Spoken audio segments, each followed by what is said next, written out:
श्री शक्ति नमः। ओम श्री शक्ति नमः। ओम श्री शक्ति नमः। सारस्वत तथा शिशिक तीर्थ का महात्म्य। ब्रह्मा जी कहते हैं, सारस्वत नामक तीर्थ समस्त अभिष्ट वस्तुओं के साथ भोग और मोक्ष को भी देने वाला है। वह मनुष्य के सब पापों का नाशक, समस्त रोगों को दूर करने वाला और संपूर्ण सिद्धियों का दाता है। नारद उसके महात्म्य का वृतांत विस्तार पूर्वक सुनो। पुष्पोत्कच से पूर्व और गौतमी के दक्षिण तट पर एक विश्व विख्यात पर्वत है जिसे सूर्यगिरी कहते हैं। साकल्य नाम से प्रसिद्ध एक परम निष्ठावान मुनि उस पुण्य में शुभ पर्वत पर उत्तम तपस्या कर रहे थे। गौतमी के तट पर रहकर तपस्या करने वाले उन श्रेष्ठ ब्राह्मण को सभी भूतगण प्रतिदिन प्रणाम और उनका स्तवन किया करते थे। ऋषियों, गंधर्वों तथा देवताओं से शोभित उस परम पवित्र पर्वत पर देवताओं और ब्राह्मणों को भय पहुँचाने वाले परशु नामक एक राक्षस रहता था। वह यज्ञ से द्वेष रखता, ब्राह्मणों की हत्या करता और इच्छा अनुसार अनेक रूप धारण करके वन में विचरता रहता था। जहाँ विद्वान ब्राह्मण साकल्य मुनि रहते थे, वहाँ पापी राक्षस आया करता था। विप्र और साकल्य बड़े तेजस्वी थे। पापाचारी पशु प्रतिदिन उन्हें उठा ले जाने अथवा मार डालने की चेष्टा में लगा रहता था, किंतु वह अपने उद्योग में सफल न हो सका। एक दिन दिव्यश्रेष्ठ साकल्य देवताओं की पूजा करके भोजन करने की इच्छा से आश्रम पर आए। इसी समय पशु ब्राह्मण का रूप धारण करके किसी कन्या को साथ लिए वहाँ आया।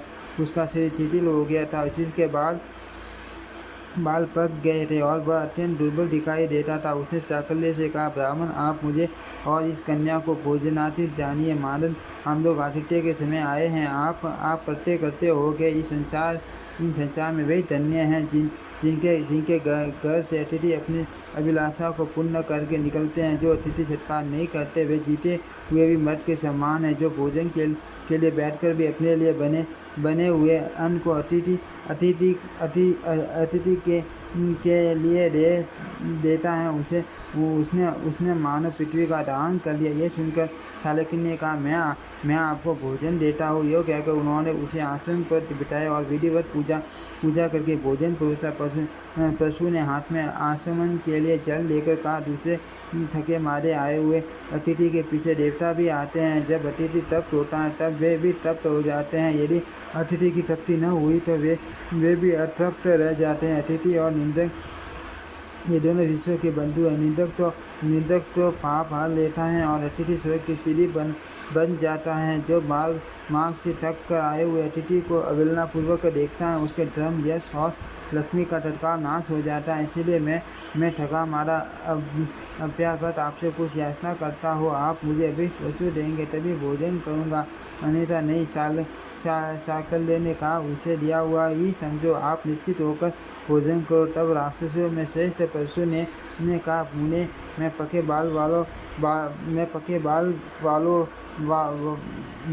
बाल वाला दुर्बल एवं बूढ़ा ब्राह्मण नहीं आपका शत्रु हो। आपको मारकर खा जाने का अवसर देखते देखते मेरे कितने वर्ष व्यतीत हो गए। जैसे थोड़ा जल गर्मी में सूख जाता है, वैसे ही मेरे सब अंग भूख के मारे सूख रहे हैं। अतः मैं आपको अनुसरण सहित आपको ले चलूँगा और अपना आहार बनाऊँगा। परशु का यह कथन सुनकर साकल्य ने कहा, जो उत्तम कुल में उत्पन्न हुए हैं और जिन्हें संपूर्ण शास्त्रों का ज्ञान है, उनकी की हुई प्रतिज्ञा कभी झूठी नहीं होती। अर्थ सके आपको जैसा उसे जान पड़े करो, तथापि मेरी एक बात सुन लो, क्योंकि श्रेष्ठ पुरुषों का कर्तव्य है कि जो मानने को उद्यत हो उनसे भी हित की बात कहे। यह बात ध्यान में रखो कि मैं ब्राह्मण हूँ। मेरा शरीर वज्र के समान कठोर है और भगवान श्री हरि मेरी सब ओर से रक्षा करते हैं। भगवान विष्णु मेरे पैरों की रक्षा करे। देह जनार्दन मेरे मस्तक की, भगवान वाला दोनों भुजाओं की, कुर्म राज पुष्प भाग की, कृष्ण हृदय की, नरसिंह अंगुलियों की, वाणी के, अधीश्वर मुख की, गरुड़ वाहन नेत्रों की, धनेश दोनों कानों की और भगवान भव सब ओर से मेरे शरीर की रक्षा करे। नाना प्रकार की आपत्तियों में से एकमात्र साक्षात भगवान नारायण ही मेरे लिए शरण हैं। यह कहकर साकल्य ने कहा, राक्षस राज, अब आपकी इच्छा हो तो इस समय आलस्य छोड़कर मुझे यहाँ से उठा ले चलो। यहाँ यही सुखपूर्वक खा जाओ। उनके योग कहने पर भी वह राक्षस खाने को तैयार हो गया। सच है, पापी के हत्या में करुणा का एक कण भी नहीं उठा। बड़ी बड़ी दाढ़ें और विकराल मुख बनाए जब वह ब्राह्मण के समीप पहुंचा तब उन्हें देखकर बोला, विप्रवर, आपको तो शंख चक्र और गदा हाथ में लिए देखता हूँ। आपके शस्त्रों चरण, शस्त्रों मस्तक, शस्त्रों नेत्र और शस्त्रों हाथ हैं। आप सर्वव्यापी दिखाई देते हैं, संपूर्ण भूतों के एकमात्र निवास हो। आपका स्वरूप छंदों में है, आप जगन्मन्य हो। इस रूप में आज मैं आपको देखता हूँ। आपका पहला शरीर इस समय नहीं है, इसीलिए मैं आपसे प्रार्थना करता हूँ। अब आप मुझे शरण दो, माँ मुझे ज्ञान प्रदान करो और ऐसा कोई तीर्थ बताओ जो मेरा पापों से उद्धार करने वाला हो। ब्राह्मण महापुरुषों का दर्शन निष्फल नहीं होता। भले ही वह द्वेष अथवा अज्ञान से ही क्यों न हुआ हो। वो लोहे का पारस मणि से प्रसंग या पद्मार्थ से भी स्पष्ट हो जाए तो भी वह उसे सोना ही बनाता है। राक्षस का ये वचन सुनकर साकल्य को बड़ी दया आई। वे बोले, दैत्यराज, आपको शीघ्र ही सरस्वती का वरदान प्राप्त होगा। इससे आप में भगवत स्तवन की शक्ति आ जाएगी। फिर आप भगवान जनार्दन की स्तुति करना। मनोवांछित वस्तु की प्राप्ति के लिए श्री नारायण की स्तुति के सिवा दूसरा कोई साधन नहीं है। बहुत अच्छा कहकर परशु त्रिभुवन पावनी गंगा के तट पर गया और स्नान करके पवित्र हो गंगा जी की ओर मुँह करके खड़ा हुआ। उसी समय उसने देखा साकल्य मुनि के कथनानुसार जगन्मयी सरस्वती सामने खड़ी है। उनका रूप दिव्य है, उन्होंने दिव्य चंदन का लेप कर रखा है। संसार की जड़ता दूर करने वाली जगन माता जगदम्बा भुवनेश्वरी का दर्शन करके परशु ने विनीत भाव से कहा, देवी, मेरे गुरु साकल्य ने कहा है कि आप लक्ष्मीकांत भगवान गरुड़ ध्वज की स्तुति करो। आपके प्रसाद से वह शक्ति मुझे प्राप्त हो जाए, ऐसी कृपा कीजिए। सरस्वती ने तथास्तु कहा। उनकी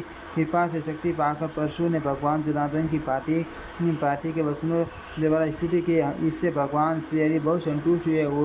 उन कृपा सिंधु ने राक्षस को वरदान दिया, आपके सब मनोरथ पूर्ण होंगे। इस प्रकार साकल्य मुनि गौतमी गंगा सरस्वती देवी तथा भगवान नरसिंह के प्रसाद से वह राक्षस महापापी होने पर भी स्वर्ग लोक में चला गया, जिनके शरण कमलों में संपूर्ण तीर्थों का निवास है।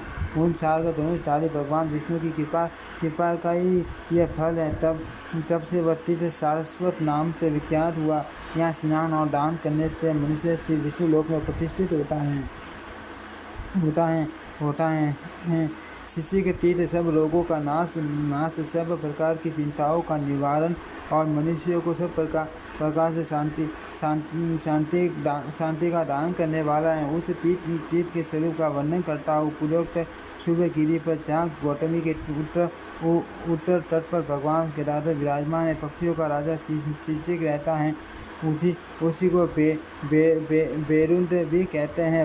वह मांसाहारी पक्षी सदा उस पर्वत पर ही रहता था। नाना प्रकार के फूल और फलों से लदे हुए तथा सभी ऋतुओं में फूलने वाले वृक्ष व्याप्त थे। श्रेष्ठ ब्राह्मण भी उस पर्वत के शिखर पर निवास करते थे। गौतमी गंगा से उस पर्वत की शोभा और भी बढ़ गई। इस प्रकार वह शुभगिरि विविध गुणों से संपन्न और अनेकों मुनिजनों से घिरा हुआ था। एक दिन पूर्व देश के राजा पवमान, जो सत्य धर्मपरायण, सत्य से संपन्न और देवताओं तथा ब्राह्मणों के रक्षक थे, बहुत बड़ी सेना और पुरोहित के साथ वन में आए। वन में घूमते थक कर किसी समय वे एक वृक्ष के नीचे आए जो गौतमी के तट पर था। बहुत से पक्षी उस वृक्ष पर निवास करते थे। वहां पहुंचकर राजा ने शिक्षित पक्षी को देखा जिसके दो मुंह थे। वह स्थूलकाय और सुंदर था। उसे चिंता में निमग्न देख राजा ने पूछा, आप दो मुख वाले पक्षी के रूप में कौन हो? चिंतित से दिखाई देते हो या तो कोई भी दुख से वे पीड़ित नहीं है, फिर आप कैसे कष्ट पा रहे हो? राजा के इस प्रश्न से पक्षी का मन कुछ आश्वस्त हुआ। उसने बारंबार लंबी सांसें लेकर धीरे धीरे कहा, राजन, मुझसे न तो दूसरों का भय है और न दूसरों से मुझे भय की आशंका है। यह पर्वत भांति के फूलों और फलों से भरा है। अनेक मुनि यहाँ निवास करते हैं, फिर भी यह पर्वत मुझे सुनाई दिखाई देता है। अतः मैं अपने लिए शोक करता हूँ। मुझे न तो यहाँ कुछ से सुख मिलता है और न मेरी कभी तृप्ति ही होती है। इतना ही नहीं, मैं निद्रा, विश्राम और शांति से भी वंचित हूँ। 2 मुख वाले पक्षी की यह बात सुनकर राजा को बड़ा विस्मय हुआ। उन्होंने पूछा, आप कौन हो? आपने कौन सा पाप किया है और क्यों आपको यह पर्वत सुना दिखाई देता है? यहाँ रहने वाले प्राणी तो एक मुख से तृप्त रहते हैं। आपके तो 2 मुख हैं। आपके तो 2 मुख हैं।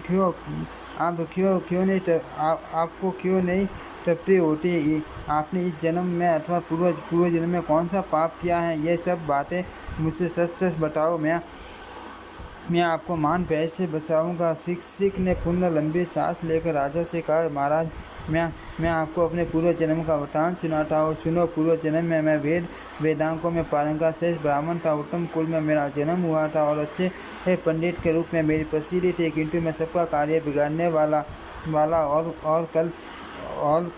कलह प्रिय था। लोगों के मुँह पर कुछ और कहता था, कहता था तथा पीठ पीछे कुछ और। दूसरों की उनकी देखकर सदा दुखी होता और माया फैलाकर संसार को ठगा करता था। मैं कर्तव्यगन, असत्यवादी, पर निंदा कुशल मित्र, द्रोही स्वामी, द्रोही गुरु, द्रोही दंभाशाली और अत्यंत निर्दयी था। मन, वाणी और क्रिया द्वारा बहुत लोगों को कष्ट पहुँचाता था। दूसरों की ईर्षा करना ही मेरा सदा का मनोरंजन था। स्त्री पुरुष के जोड़े में फूट डाल देना, समूह का विनाश करना, मर्यादा तोड़ना आदि दुष्कर्म में बिना विचार किया करता था। विद्वान पुरुषों की सेवा से दूरी रहता था। तीनों लोकों में मेरे जैसा पापी दूसरा कोई नहीं था। इसी से मेरे 2 मुँह हो गए। दूसरों को दुख देने से मैं स्वयं भी दुख का भागी हुआ हूँ और इसीलिए यह पर्वत सुना दिखाई देता है। राजन, और भी धर्मयुक्त वचन सुनो, जिसके पालन किए बिना ब्रह्म हत्या के समान पाप लगता है। सत्य युद्ध में जाकर अथवा युद्ध से अन्यत्र भी यदि भागने वाला हथियार रख देने वाले, अपना विश्वास करने वाले, युद्ध में पीठ दिखाने वाले, अपरिचित बैठे हुए तथा मैं डरता हूँ यो कहने वाले मनुष्यों को मार डालता है तो उसे ब्रह्म हत्यारा कहते हैं। जो सामने प्रिय बोलता है, परोक्ष में कटु वचन कहता है, मन में दूसरी बात सोचता, वाणी से दूसरी बात कहता और क्रिया रूप में सदा दूसरा ही कार्य करता है। जो गुरुजनों की शपथ खाता, द्वेष रखता, ब्राह्मणों की निंदा करता और झूठ मूठ की बिन्ने दिखाता, वह पापात्मा ब्रह्म हत्यारा है। जो द्वेष वश देवता, वेद, अध्यात्म शास्त्र, धर्म और ब्राह्मण के संग की निंदा करता है, वह ब्रह्म घाती है। राजन में ऐसा ही था तो भी लज्जावश दिखाने के लिए सदाचारी सा बना रहता था। इससे मुझे पक्षी होना पड़ा है। इस अवस्था में रहने पर भी मुझे कहीं कुछ पुण्यक्रम भी बन गया था, जिससे मुझे स्वतः ही अपने पूर्व जन्म की बातों का स्मरण हो आया। शिष्य की बात सुनकर राजा पवमान को बड़ा आश्चर्य हुआ। उन्होंने पूछा, किस कर्म से आपकी मुक्ति होगी? उसने कहा, सुव्रत गौतमी के उत्तर तट पर गदाधर नामक तीर्थ है, वही मुझे ले चलो। वह तीर्थ परम पवित्र और सब पापों का नाश करने वाला। मैंने बड़े बड़े मुनियों से सुना है कि वह सब अभिष्ट वस्तुओं को देने वाला है। गौतमी गंगा तथा भगवान विष्णु के सिवा दूसरा कोई कलेशों का नाश करने वाला नहीं है। मैं चाहता हूँ सर्वतोभावेन उस तीर्थ का दर्शन करो, किंतु मेरे प्रयत्न से यह कभी संभव नहीं है। भला पापियों को मनोवांछित वस्तुओं की प्राप्ति कैसे हो सकती है? वीर, मैं यत्न करने पर भी उस तीर्थ का दर्शन नहीं कर पाता। यह कार्य मेरे लिए अत्यंत दुष्कर है। आपकी कृपा हो तो मैं भगवान गदाधर का दर्शन कर सकता हूँ। भगवान करुणा के सागर है, वे बिना बताए सबके दुखों को जानते हैं। उनका दर्शन कर लेने पर पुण्य मनुष्यों को सांसारिक क्लेश का अनुभव नहीं करना पड़ता। राजन, मैं आपके पश्चात से भगवान का दर्शन करते ही स्वर्गलोक को चला जाऊंगा। पक्षी के यूँ कहने पर राजा पवमान ने उसे उठा लिया और ले जाकर उसे गौतमी गंगा तथा भगवान गदाधर का दर्शन कराया। शिक्षक ने स्नान करके त्रैलोक्य पावनी गंगा से कहा, माता गौतमी, आप तीनों लोकों को पवित्र करने वाली हो। मनुष्य जब तक आपका दर्शन नहीं करता तभी तक इस लोक और परलोक में मैं पातकी कहलाता। यद्यपि मैंने सब प्रकार से पाप किए तो भी अब आपकी शरण में आया हूँ। मेरा उद्धार करो। आप भगवान विष्णु के शरण कमलों से निकली हो। संसार के प्राणियों की आपके सिवा कहीं कोई भी गति नहीं है।